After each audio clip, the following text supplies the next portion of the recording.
The moment your wife compares you to another man, your marriage already has a third person inside it. Claire said Ryan's name at 1:13 in the morning while standing 6 feet away from me in our kitchen, holding a half-empty wine glass like it gave her authority. Ryan was more of a man than you ever were. She fired the sentence fast, sharp, surgical. Then silence swallowed the room. I stared at her for a full 3 seconds because my brain needed time to process what actually came out of her mouth. We had argued before about money, stress, work schedules, the usual married couple garbage people pretend stays small until it mutates into poison. But this felt different. Claire crossed a line most couples never recover from because she dragged another man into our marriage and handed him power over me in a single sentence. Her ex-husband, Ryan Keller, the ghost I spent 4 years pretending never bothered me. Claire looked away first. That told me everything. People maintain eye contact when anger drives them. Shame breaks eye contact. You know I didn't mean it like that, she muttered. I leaned against the counter and watched her carefully. Her breathing changed. Fast inhale. Slow exhale. Defensive mode. Claire always breathed like that whenever she prepared a lie. Then explain exactly how you meant it, I asked. She rubbed her forehead. Forget it. No. You brought him into this conversation. Finish it. Her jaw tightened. Ryan knew how to take control of situations. You overthink everything. There it was. Comparison. Masculinity audit. She reduced our entire marriage into a side-by-side evaluation between me and the man she divorced 6 years ago. I suddenly remembered dozens of tiny moments I ignored because I wanted peace more than truth. 3 months ago, she laughed at a joke on her phone at midnight and tilted the screen away from me. 2 weeks later, I caught her deleting text threads while waiting at a stoplight. Last Friday, she changed her banking password after leaving her laptop open near me for years without caring. Small things, individually harmless. Together, a pattern. Claire set the wine glass down hard enough to spill drops across the marble counter. I'm going to bed. She walked toward the hallway. I followed 3 steps behind her because something inside me had shifted. The argument itself barely mattered anymore. My attention locked onto Ryan Keller like a heat-seeking missile. Claire disappeared into the bedroom bathroom and shut the door. 30 seconds later, I heard her phone vibrate on the nightstand beside me. One buzz, then another. I glanced toward the bathroom door. Water started running. I looked back at the phone. The screen lit up. One message preview appeared before Face ID locked the notification. My stomach tightened instantly because I saw enough. Ryan K. And underneath his name, 6 words that changed the entire direction of my life. I miss hearing your voice too. I barely slept after seeing Ryan's message on Claire's phone because my brain kept replaying the wording over and over again. I miss hearing your voice too. 2. That single word mattered more than the entire sentence. It confirmed history, ongoing contact, emotional momentum. Claire already told him she missed hearing his voice before he answered back. Most people search for lipstick stains or hotel receipts when they suspect cheating. I opened spreadsheets. At 6:30 the next morning, I sat at the dining room table with coffee and my laptop while Claire showered upstairs. I logged into our joint bank account and reviewed 90 days of transactions line by line. Restaurants, nail salon, Pilates membership, grocery charges. Then I spotted 3 payments to a place called Ember Table in downtown Chicago. Claire hated downtown traffic. She complained every time I suggested dinner there. Yet somehow she suddenly visited that area 3 times in 5 weeks. Same amount range every visit. Between $140 and $180. Dinner for 2 with drinks. I opened another tab and checked our American Express statements. One charge hit me immediately. The Langford Hotel. $296. Tuesday afternoon. Claire told me she attended a marketing seminar in Naperville that day. I pulled up her calendar invite from the shared family account. She deleted the event completely. My stomach twisted hard enough to make me stand up from the chair. Upstairs, Claire walked into the bedroom humming softly while drying her hair. Humming. That detail bothered me more than anything else because unhappy people do not hum at 7 in the morning unless something feeds them emotionally. I closed the laptop before she came downstairs. You are up early, she said casually. I watched her move around the kitchen. White blouse, gold earrings, new perfume. She looked energized, focused, alive. I had spent months believing stress drained our marriage. Suddenly, I realized Claire still possessed emotional energy. She just redirected it somewhere else. Big presentation today? I asked. Yeah. Quarterly review meeting. She grabbed her phone instantly after it vibrated. Tiny smile.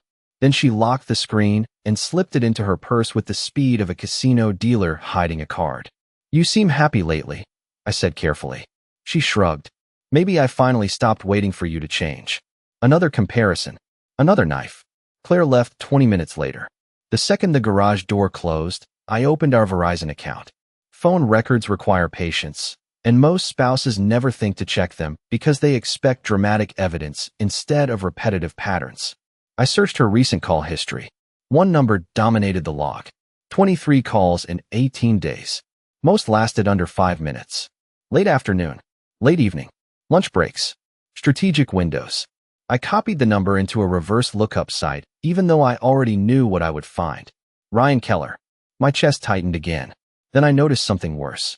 Claire and Ryan stopped texting every night around the same exact time. 11:40 p.m. Almost like they switched communication methods afterward. Signal app. Telegram. Burner number. Something hidden outside carrier logs. Claire thought emotionally. Ryan thought tactically. That combination terrified me. Around noon, I checked our Chase savings account again and spotted a pending withdrawal request for $8,000 scheduled for Friday morning. Claire never moved money without discussing it first. Then my phone buzzed with a fraud alert. From American Express. A new authorized user had just been added to Claire's travel rewards card. Ryan Keller. The second Claire added Ryan to her travel card, my marriage stopped feeling emotional and started feeling operational. Affairs survive on fantasy during the beginning. Then logistics enter the picture. Shared expenses, hidden schedules, secret transportation, hotel points, digital trails. Once money starts moving, the relationship gains structure. That realization pushed me into a mindset I barely recognized inside myself. I stopped acting like a husband trying to save his marriage. I started thinking like an investigator building a timeline. That Friday, I left work early and parked across the street from Claire's office building 40 minutes before her shift ended. I brought a legal pad, my laptop, and copies of our bank statements folded inside a manila folder because details mattered now. Claire exited the building at 5:12 p.m. wearing the same cream-colored coat she usually saved for birthdays or expensive dinners. She checked her reflection in the front camera of her phone before walking toward the parking garage. That tiny movement hit me harder than any argument we ever had because women prepare differently depending on who they expect to see. Claire spent months barely making eye contact with me during dinner. Now she adjusted lipstick inside a phone screen for another man. I waited 15 seconds before following her SUV out of downtown. She skipped the highway route home completely and headed west toward Oak Brook. My pulse climbed steadily with every turn she made because I already knew what sat in that direction. Ember Table. Same restaurant from the bank statements. Claire parked near the back entrance instead of valet. Careful. Deliberate. Experienced. I watched Ryan arrive 7 minutes later in a black Audi sedan. Taller than I expected. Athletic build. Expensive watch. Calm posture. The type of man who practiced confidence until it looked natural. Claire smiled the second she saw him. Real smile. Full eye contact. Shoulders relaxed. Energy shifted instantly.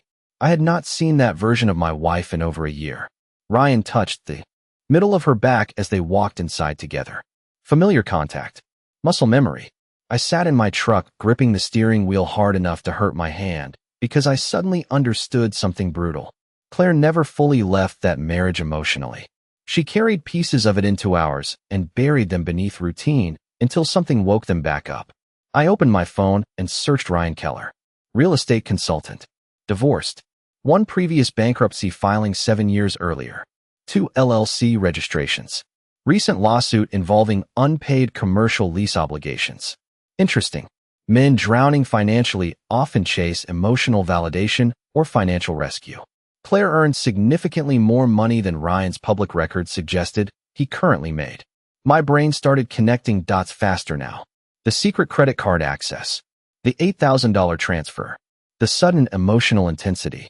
Around 7:40 p.m., Claire finally exited the restaurant beside Ryan holding her phone in one hand and laughing at something he whispered near her ear. Then Ryan handed her a small white envelope. Claire looked around before slipping it into her purse immediately. My chest tightened again. Documents. Cash. Keys. Something important enough to conceal fast. They stood beside her SUV for another minute before Claire stepped closer to him and adjusted his tie with both hands like she still belonged to him. That image burned into my head permanently. Ryan leaned down toward her slowly. Claire closed her eyes for half a second. Then her phone rang. She pulled away instantly and answered with visible panic. I watched her expression collapse the moment she heard the voice on the other end, because whatever she expected that night, it was not the call she just received. Claire came home 42 minutes later than usual and carried herself with the kind of forced calm people practice inside elevators before walking back into a lie. I watched her set her purse on the kitchen island with careful movements, almost protective, like the white envelope inside mattered more than anything else in the house. Long meeting? I asked. She froze for half a second before answering. Traffic around. Oak Brook was horrible. Wrong answer. I never mentioned Oak Brook. Claire realized the mistake immediately because her eyes flicked toward me too fast. Then she recovered and opened the refrigerator. I grabbed dinner with co-workers after work. Co-workers. Plural. Another tactical choice. Liars hide inside groups because groups create cover stories. I leaned back in my chair and studied her while she poured sparkling water into a glass. Claire looked lighter lately, more alert. Her posture changed. She spent extra time choosing clothes every morning and started carrying herself like someone entering a new phase of life. Meanwhile, I spent every waking hour running forensic analysis on my own marriage. You remember Samantha from legal? Claire asked suddenly. She might transfer to the Denver office. Deflection. Random conversation pivot. She wanted distance from the topic in her head. Interesting, I said calmly. Did Ryan enjoy dinner too? The glass slipped in her hand hard enough to spill water across the counter. There it was again. That split second of naked panic before recovery mode activated. Claire turned slowly toward me. What? You heard me. She stared at me in silence. Calculating. Measuring how much I knew. You followed me? She asked quietly. You lied to me. Her jaw tightened. Ryan and I had dinner. That does not make me a criminal. Interesting wording again. She skipped denial entirely. So you admit this whole thing started before this week. We reconnected recently. Recently enough to add him to your credit card? Claire's face drained of color. That one landed hard. She set the glass down carefully this time. You went through my financial accounts. Our financial accounts. That was temporary. The $8,000 transfer too. Silence again. Claire crossed her arms and leaned against the counter defensively. Ryan is dealing with some business issues. I almost laughed because the sentence sounded rehearsed, polished, emotionally prepared in advance. Claire had already justified helping him long before I discovered anything. How much money have you given him? I asked. You are acting paranoid. Answer the question. She looked away first. It is complicated. That phrase changed everything inside me because people use complicated when the truth sounds ugly out loud. I walked toward the kitchen island and picked up her purse before she could react. Daniel. Her voice sharpened instantly. I ignored her and opened the center compartment. Makeup bag. Wallet. Receipts. Then the white envelope. Claire lunged forward and grabbed my wrist. Stop. Genuine fear this time. I pulled the envelope free anyway and opened it. Inside sat a property brochure for luxury condos near downtown Chicago. One unit had a red circle around it. Penthouse level. 2 bedrooms. Lakeview. Estimated monthly payment sat near the bottom corner in blue ink. $8,400 per month. Claire's breathing grew shallow beside me. Then I noticed handwriting on the back page. Ryan's handwriting. Fresh start. Just us this time. Claire stood across from me, gripping the edge of the kitchen counter, while the condo brochure rested between us like a loaded weapon neither person wanted to touch first. Her breathing stayed shallow. Mine slowed down completely. Somewhere during the last few days, shock transformed into clarity. You plan to leave? I said quietly. Claire rubbed both hands against her face. It is more complicated than that. You circled apartments with another man. Ryan needed help. Ryan needed a place to live. She looked away instantly. Direct hit. I stepped closer and opened the brochure again. The leasing office sticker showed the property manager's number, move-in specials, and handwritten notes about available units beginning next month. Next month. Claire had a timeline already mapped out while still sleeping beside me every night. How long? I asked. Daniel, how long? She swallowed hard before answering. We started talking again 6 months ago. 6 months. Half a year of lies packed into normal dinners, grocery runs, birthdays, weekend errands, and quiet mornings drinking coffee across from each other. Suddenly, every memory from the last 6 months felt contaminated. Did you sleep with him? The question landed heavily between us. Claire pressed, her lips together. Silence again. Another answer without words. I laughed once under my breath because my body reached a point where emotional pain almost turned analytical. You know the worst part? I said, it is not even the affair anymore. It is the planning, the budgeting, the coordination. You already built another life while I kept paying the mortgage. Claire's eyes watered immediately. I never wanted to hurt you. Then why does every decision you made require deception? She sat down slowly like her legs lost strength. Ryan said he changed. Bankruptcy filings usually do that to people. Her head snapped upward. You investigated him? I investigated the man my wife planned to finance. Claire stood again instantly. Anger replaced guilt now. You crossed a line. You opened a joint escape fund with your ex-husband. Her expression cracked for the first time because she realized I knew far more than expected. I walked to my office downstairs and returned with printed statements clipped inside folders. Bank transfers highlighted in yellow. Credit card activity highlighted in blue. Call logs. Hotel charges. Condo estimates. Claire stared at the stack like she was watching a prosecutor build a criminal case. You tracked me, she whispered. I followed evidence. This is insane. So is funding another man's fresh start while staying married to me. Claire grabbed the folders suddenly and flipped through the pages with shaking hands. Then she froze on one specific document. A wire transfer request. $8,000 scheduled for Friday morning. Except the account destination had been marked frozen. What is this? She asked slowly. I called the bank this afternoon. Her face lost color again. You froze the transfer? Temporary fraud review. Claire looked at me with a mixture of panic and disbelief because for the first time since Ryan re-entered her life, she lost control of the situation. Then her phone vibrated inside her purse. She grabbed it immediately. Ryan's name flashed across the screen again. Claire stared at it for 3 full seconds before answering. I watched her carefully as she lifted the phone to her ear. Then I heard Ryan's voice clearly enough from across the kitchen to understand every word he said. Claire, the leasing office just called me. Somebody canceled the payment authorization.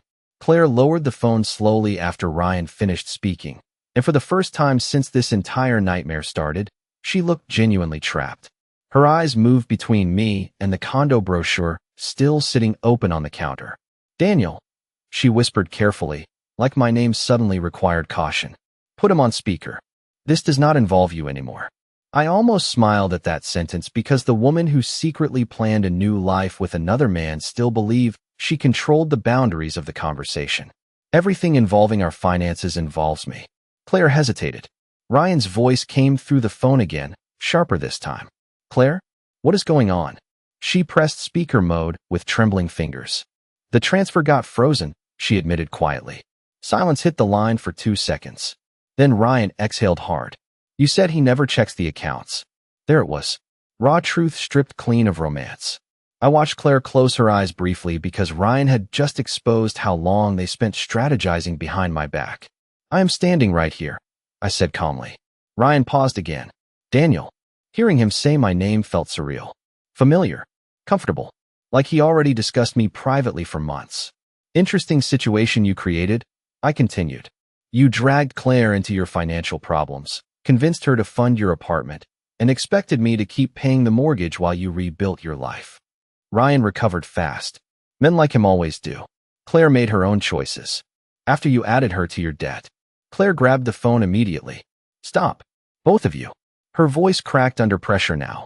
Ryan shifted tone instantly when speaking to her. Softer. Controlled. Claire, listen to me. The leasing office needs confirmation by tomorrow morning or we lose the unit. Lease urgency. Manufactured pressure tactic. Push fast before emotions stabilize. I recognize the strategy because sales departments use the same method every day. You already signed.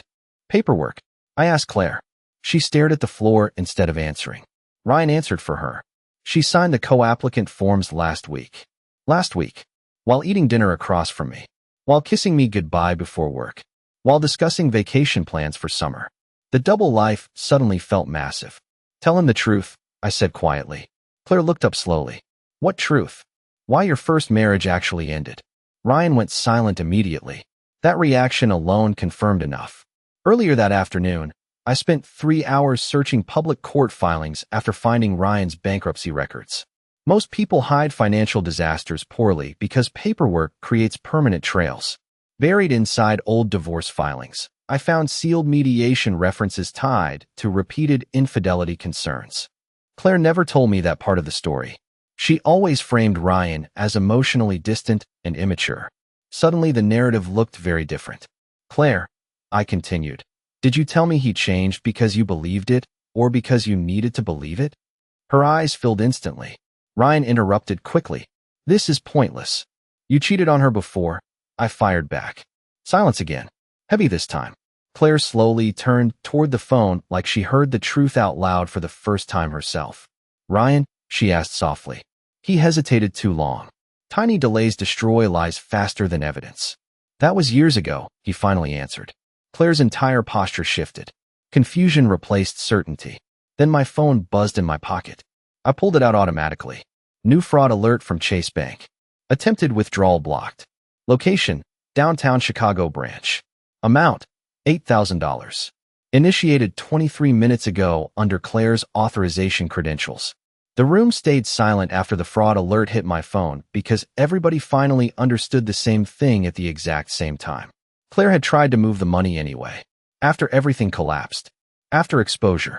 After confrontation. She still pushed forward with the transfer. Ryan spoke first through the speakerphone. Claire, tell me that was not you. His tone changed completely now. Less romantic. More nervous. More transactional. Claire pressed her fingers against her forehead and paced across the kitchen. I scheduled it earlier this week. You said the accounts were secure. They were. Ryan exhaled sharply. Jesus Christ. I listened carefully because panic reveals priorities faster than honesty ever does. Ryan never asked whether Claire felt okay. He never asked about our marriage. He cared about the transfer. The condo. The logistics. You put her in a terrible position, I said calmly. Do not act self-righteous right now, Ryan snapped back instantly. Your marriage already died before I came back. Interesting line. Prepared line. Probably something Claire told him repeatedly in private conversations to justify crossing boundaries. Claire stopped pacing and looked at me with red eyes. Daniel, please stop escalating this. Escalating. I almost laughed again. You funded an exit strategy with another man while sharing a bed with me. I felt trapped. There it was. Every affair eventually reaches the same justification stage. Emotional imprisonment. Lost identity. Desire for excitement. Claire needed the story to sound bigger than betrayal because ordinary betrayal sounds ugly and selfish. Ryan interrupted again. Claire, listen carefully. We need to handle this strategically now. Strategically. Another revealing word. I walked toward the kitchen table and sat down slowly while watching my wife realize the fantasy had cracked open. Affairs thrive inside secrecy because secrecy protects imagination. Reality destroys momentum fast. Financial records. Lease contracts. Bank freezes. Lawyers. Public consequences. Those things kill adrenaline. You know what I think? I said quietly. I think Ryan needed rescue more than romance. Claire turned toward me immediately. Ryan stayed silent. Another confirmation. I reviewed your court records. I continued. Commercial debt. Failed investments. Lawsuits. Credit exposure. Then suddenly my wife reconnects with you and starts financing luxury condos. Claire shook her head hard. That is not fair. Then explain why he needed co-applicant paperwork from a married woman. Ryan's voice sharpened instantly. I never forced Claire into anything. Of course not. Manipulative people rarely force. They persuade. Claire slammed her hand against the counter. Stop talking about him like that. I stared at her for several seconds because the emotional imbalance suddenly became obvious. Claire still defended Ryan while standing inside the wreckage he helped create. That realization drained the last emotional desperation out of me. I felt strangely calm after that. Clear. Focused. I spoke with an attorney today, I said. Claire froze completely. Ryan went silent again. You already contacted a lawyer? Claire asked softly. 3 hours ago. Her face changed instantly because until that moment, she still believed this situation revolved around emotions. Marriage counseling, long conversations, crying, repair. But attorneys shift everything into systems and consequences. Daniel, please, she whispered. I am protecting myself. You are threatening me. No, I am finally reacting. Ryan suddenly spoke again, lower this time. Claire, maybe I should give you space tonight. That sentence hit her harder than anything else because she heard the distance inside his voice immediately. Pressure entered the room, and Ryan's first instinct was retreat. Claire grabbed the phone tighter. Ryan, but he already disconnected. Then her own phone buzzed again almost instantly. New text message from Ryan appeared across the lock screen before she could hide it. Do not contact me until things cool down. Ryan disappeared for 4 days after sending that message, and those 4 days destroyed Claire far more effectively than any argument ever could. She carried her phone everywhere like a life support machine. Bathroom, kitchen, laundry room, bedside table. Every vibration snapped her attention instantly toward the screen. Most notifications came from work emails, retail promotions, or calendar reminders. Each disappointment tightened the anxiety in her face a little more. I watched the entire process quietly from a distance while handling the practical collapse of our marriage piece by piece. Monday morning, I opened a separate checking account and redirected my direct deposit before leaving for work. Tuesday afternoon, I met with my attorney downtown and reviewed asset exposure, joint liabilities, and property division scenarios. Claire spent years believing emotions controlled marriages. She never understood systems controlled outcomes. Wednesday night, she finally approached me while I reviewed mortgage documents in my office downstairs. Are you really doing this? She asked softly. I kept reading the paperwork for another few seconds before answering. Doing what? Preparing for divorce. You already prepared for another life. She flinched immediately. That line still hit her every single time. Claire leaned against the doorway with folded arms, but the confidence she carried earlier in the week had vanished completely. Her makeup looked rushed. Dark circles formed beneath her eyes. Ryan's silence hollowed her out fast. He just needs time, she said carefully. That sentence sounds rehearsed. You want me to feel stupid. You already know the truth. Claire looked away because deep down she absolutely did know. Affairs create artificial intensity inside protected environments. Secret dinners, hidden messages, emotional fantasy. But once pressure enters the equation, real personalities emerge. Ryan vanished the second financial complications and legal consequences appeared. You think this is all about money, she whispered. I think people reveal priorities during stress. Claire stepped farther into the office. Ryan made mistakes in the past. So did I. But when I am with him, I feel seen again. I closed the folder slowly and finally looked directly at her. Then why are you standing here instead of with him? Silence filled the room instantly. Another direct hit. Claire opened her mouth to answer, but stopped because every possible response trapped her somehow. She wanted emotional validation from Ryan while keeping structural security from me. Mortgage, stability, shared assets, predictable life. Ryan represented excitement until consequences arrived. Then suddenly, I represented safety again. He is overwhelmed right now, she said finally. By what? Debt collectors or commitment? Claire's eyes narrowed sharply. You are cruel lately. No, I just stopped competing. That sentence shifted the power dynamic immediately. I saw it happen in real time across her face because for the first time since Ryan re-entered her life, I stopped chasing emotional approval entirely. Claire moved closer to my desk and lowered her voice. I made terrible decisions. I know that. But part of me thought you stopped loving me a long time ago. You already emotionally left this marriage before you tested that theory. Tears formed in her eyes again. Real tears this time. Exhausted tears. I never thought things would spiral this far. Ryan probably told you everything would work out. Claire looked down instantly. Exactly. I stood up from the desk and walked past her toward the stairs. Halfway to the hallway, her phone rang suddenly. Claire grabbed it immediately with visible relief flooding her face. Ryan, she answered breathlessly. I stopped walking when I heard the panic in his voice through the speaker. Claire, I need your help. Somebody just served me legal papers at my apartment. Ryan's legal problems exploded faster than Claire expected, and within a week the fantasy she built around him collapsed under paperwork, debt exposure, and panic. Collection attorneys filed emergency motions against 2 of his business accounts. One creditor placed a lien against his consulting income. Another accused him of hiding assets during settlement negotiations. The confident man who whispered promises over expensive dinners suddenly sounded desperate every time Claire answered the phone. I heard enough from across the house to understand the pattern. I just need temporary help. Everything will stabilize soon. This is a misunderstanding. Every conversation revolved around pressure, money, urgency, and survival. Romance vanished completely. One Thursday night, Claire sat across from me at the kitchen table while reviewing Ryan's court documents on her laptop. Mascara stains marked the sleeve of her sweatshirt. Her hands shook slightly while scrolling through legal filings. "He never told me any of this," she whispered.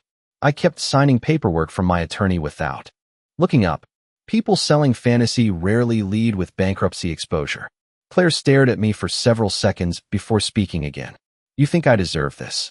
I think you ignored reality because reality felt boring." That answer hurt her because it carried truth instead of anger. Claire spent months chasing emotional intensity while treating stability like weakness. Ryan represented excitement precisely because she never had to build a real life with him under pressure. The second reality entered the equation. Everything cracked apart. "I was unhappy," she said quietly. "Lots of people feel unhappy. Most of them do not build secret exit plans." Tears filled her eyes again. "You stopped fighting for us a long time ago. You stopped respecting us first." Silence settled between us heavily after that, because both of us finally reached the stage where excuses sounded empty. I stood up and placed the finalized divorce packet on the table in front of her. Petition draft, asset disclosures, property division proposals.